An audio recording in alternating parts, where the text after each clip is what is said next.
கும்பகோணம் அருகே திருப்பனந்தாள் ஒன்றியம் பந்தநல்லூர் அருகே கீழ்மாந்தூரில் அமைந்துள்ள மகாமாரியம்மன் கோவில் மிகவும் பிரசித்தி பெற்றது. ஒவ்வொரு ஆண்டும் சித்திரை திருவிழா நடைபெறுவது வழக்கம். அதுபோல இவ்வாண்டு இவ்விழாவில் பல்லாயிரக்கணக்கான பக்தர்கள் கலந்து கொண்டனர். இவ்வாண்டு இவ்விழா கடந்த வாரம் காப்பு கட்டுதல் நிகழ்ச்சியுடன் தொடங்கி தினமும் மண்டகப்படி நடைபெற்றது.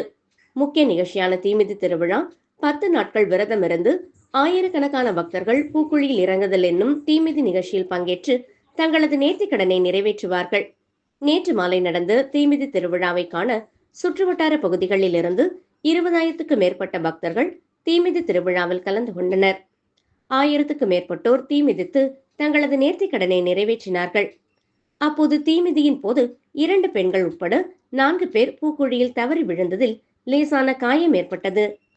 இதனையடுத்து அவர்களை தீயணைப்புத் துறையினர் மீட்டு அப்பகுதியில் முகாமிட்டிருந்த மருத்துவ பணியாளர்கள் மூலம் முதலுதவி சிகிச்சை அளித்தனர். இந்த சம்பவம் தீமிதி திருவிழாவில் பரபரப்பை ஏற்படுத்தியது. இந்த தீமிதி திருவிழாவில் திருவிடைமருதூர் காவல்துறை துணை கண்காணிப்பாளர் ராஜி, ஆய்வாளர் ராஜேஷ், கவிதா ஆகியோர் தலைமையில் 100க்கும் மேற்பட்ட காவல்துறையினர் பாதுகாப்பு பணியில் ஈடுபட்டனர்.